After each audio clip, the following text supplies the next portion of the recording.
Back in 2013, when I was 17, my family was house hunting. We visited a quaint but slightly eerie house, and the owner met us there. He was an older man who seemed pleasant, even mentioning that he had built the house himself. While my parents chatted with him, I hung back, quietly observing. His demeanor was cheerful and polite, but at one point, the conversation paused. Suddenly, his expression shifted, his smile twisted into a sinister, hateful glare that sent chills down my spine. He didn't seem to notice I was watching, likely thinking I was on my phone, but I kept a sharp eye on him. Moments later, he turned back to my parents, his face instantly returning to its friendly mask.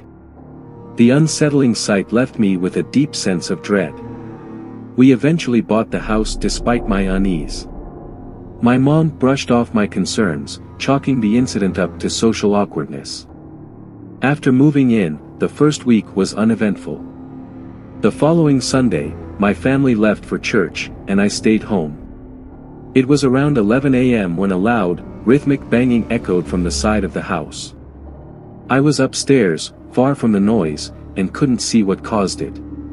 The wind was strong that day, so I dismissed it as storm debris hitting the siding. 5 minutes later, the banging stopped. 10 minutes passed, and then I heard footsteps downstairs.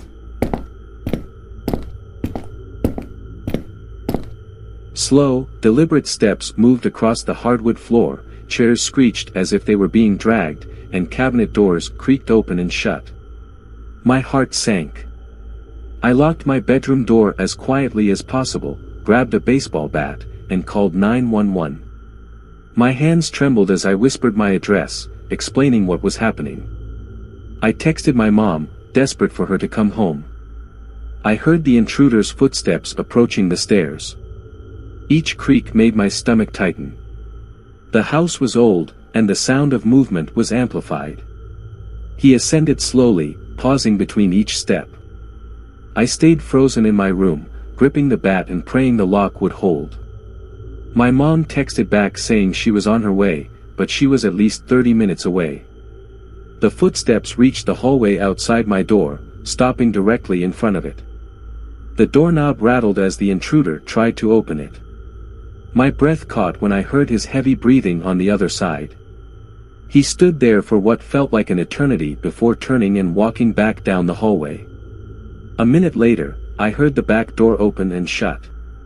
When the police arrived, I crept downstairs to let them in. They searched the house but found no one. There were no signs of forced entry. When my mom returned, she asked my stepdad if he had changed the locks after we moved in. The creepiest part was what they found in the hallway. My mom had vacuumed that morning, so the carpet had been spotless. But now there were muddy footprints, larger than anyone in our house could have made. The prints stopped right outside my bedroom door. We changed the locks and added extra security, but I never felt safe there again. Even now, years later, I shiver when I think of how close I was to whoever, or whatever, stood outside my door that day.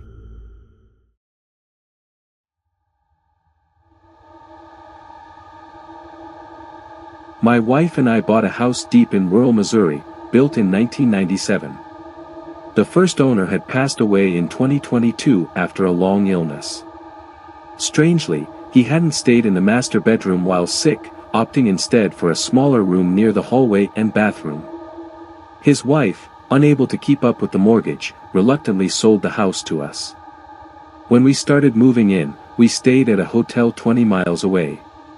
The property had once been a horse ranch and sat isolated in the countryside. On one of our early visits, I turned on the hallway light, a dim, buzzing bulb near the sick man's bedroom, and left it on all day. To my surprise, I found it turned off not once, but 3 times throughout the day. The switch was old but functional, clicking firmly into place each time. Frustrated, I accused my wife of turning it off, but she looked confused and insisted she hadn't touched it. That day, while my wife worked in the barn 200 feet away, I went to let our dogs out of the laundry room, where they had spent the night. I stepped onto the back patio, slid open the laundry room door, and let them out. Then, I turned to close the laundry door but found the handle wouldn't budge. It was stuck, refusing to move, though it wasn't locked. Confused, I re-entered the house through the sliding door and tried opening the laundry room door from the inside. This time, it opened effortlessly. The hardware was like new, with no sign of damage.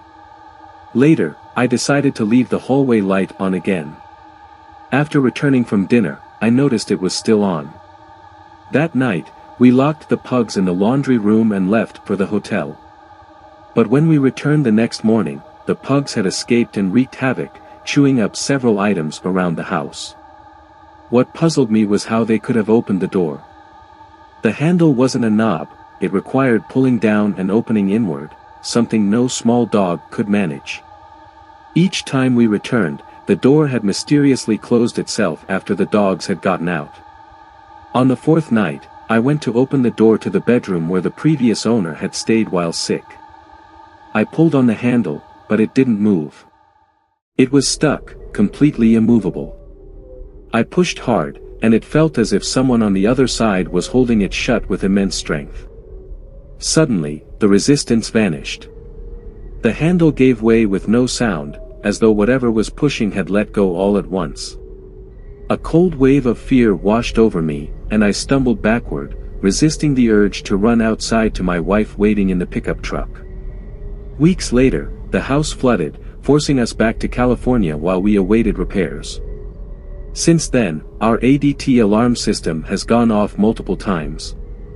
Each time, the logs report the front door being opened and motion detected in the living room, but police find nothing disturbed. On one occasion, they reported that everything was secured, despite the alarm continuing to trigger.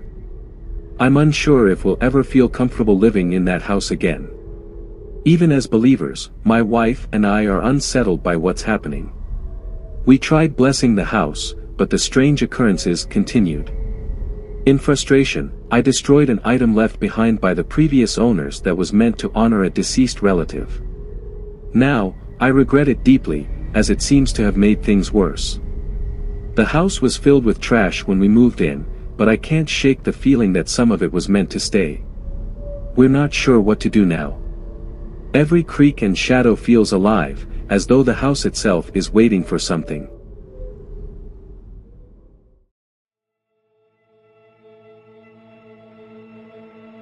A few years ago, my mom, brother, and I moved from downstate to upstate New York after my brother and I finished high school. We ended up in a quiet neighborhood filled mostly with older residents. The house we moved into had belonged to an elderly couple who hadn't passed away but had simply moved out. For the first year, everything seemed normal. The only odd thing was the sound of footsteps in my mom's upstairs bedroom while I was alone in the basement. I tried convincing myself it was just the house settling, but deep down, I didn't believe it. On Thanksgiving morning, I was in charge of loading all the food into the car parked in the driveway. It was a cold morning, and I was rushing to make sure everything fit without damaging the pies and casseroles. As I carefully placed the last pie into the car, I heard an older woman's voice behind me, teasingly saying, "You'd better be careful with that." I rolled my eyes, thinking it was a neighbor, and turned around to reply with a polite smile, but no one was there. I looked up and down the street, expecting to see an elderly woman walking by, but the neighborhood was completely empty. Convinced it must have been my brother pulling a prank, I checked the porch and the garage, but he wasn't there either. Mom came outside at that moment, and I asked if she had told me to be careful. She looked confused and said no. That was the moment I truly started to believe that something unexplainable was happening. A month later, during winter break, I was back home curled up in my bed. The house was silent until I suddenly heard soft, muffled sobbing nearby. The sound was so human and so sad that I thought it must be my mom. I was about to check on her when she texted me. "Hey, are you okay?" I replied that I was fine and asked why she was asking. She told me she'd heard crying and thought it was me. I told her I thought it might have been her or the dog, but she said no, the dog was asleep at the end of her bed. We both tried to convince ourselves it was the wind or maybe a coyote, but I knew the sound was too human, too desperate to be either. One day, I finally asked my mom what she thought about everything: the footsteps, the old woman's voice, the crying. She said she thought it might be Grandma. My grandmother had passed away about 6 months after we moved in. I asked why she thought it was her. Mom said she sometimes heard knocking on her door at night and assumed it was me or my brother, only to remember we were away at college. I didn't tell her, but I didn't think it was Grandma. My grandmother never had the chance to visit this house. She got sick right after we moved in and never left her hospital bed. Besides, the voice I heard on Thanksgiving didn't sound like her at all. Grandma's voice had been soft and comforting, but this voice was sharp, mocking, and cold. The footsteps, the crying, and that mocking voice still haunt me. Even now, I don't know who, or what, was in our house. Whatever it was, it didn't feel like family. It felt like something much darker.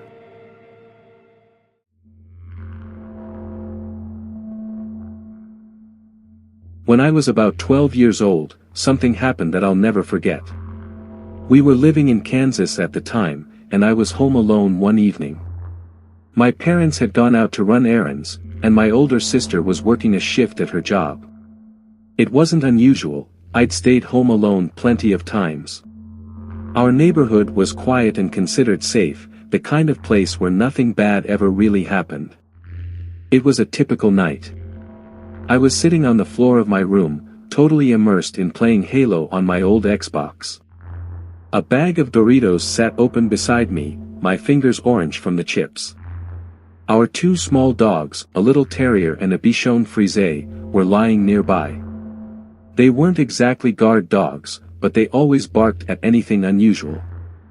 As I was playing, I heard it, the unmistakable sound of the front door opening and closing. The heavy click of the latch echoed through the house, clear as day. My dogs immediately sprang to their feet, their little heads snapping toward the living room. I paused my game and turned my head toward the sound. My first thought was that my parents had come home early, but something about it didn't feel right. I called out, "Mom? Dad?" The only reply was silence. Feeling uneasy, I grabbed the nearest weapon I could find, my trusty aluminum baseball bat, an essential Midwest accessory for dealing with trouble. With the bat in hand, I walked into the living room. My heart was pounding as I scanned the area. The door was shut, and the house looked exactly as it had before. My first instinct was to call my parents. Neither of them answered. Panic crept in as I realized how alone I really was. I called 2 of my best friends, hoping they'd pick up and reassure me, but they didn't answer either. I couldn't shake the feeling that someone was hiding in the house. My eyes were locked on the dark hallway near the front door. It felt like something was watching me, waiting. My dogs stood at my side, completely silent, staring at the same hallway. They didn't bark, but their stillness made my fear even worse. Unable to take it anymore, I called 911. The operator told me to stay calm and assured me that the police were on their way. I tried to listen, but my grip on the bat tightened, and my breathing became shallow. My eyes never left the hallway. Minutes felt like hours. Then, finally, I heard the front door open again. My parents walked in, their faces full of confusion when they saw me standing there with a bat. I hurriedly explained everything to my dad, who didn't hesitate. He grabbed his pistol from the cabinet, and together we checked every room. I had always thought it would be cool to clear rooms like in an action movie, but this was terrifying. My heart raced as we opened each door, expecting someone, or something, to be waiting behind it. We found nothing. The police arrived shortly after. They told us that this sort of thing had been happening in the area recently, people checking doors, sneaking in if they were unlocked, and leaving quickly if they realized someone was home.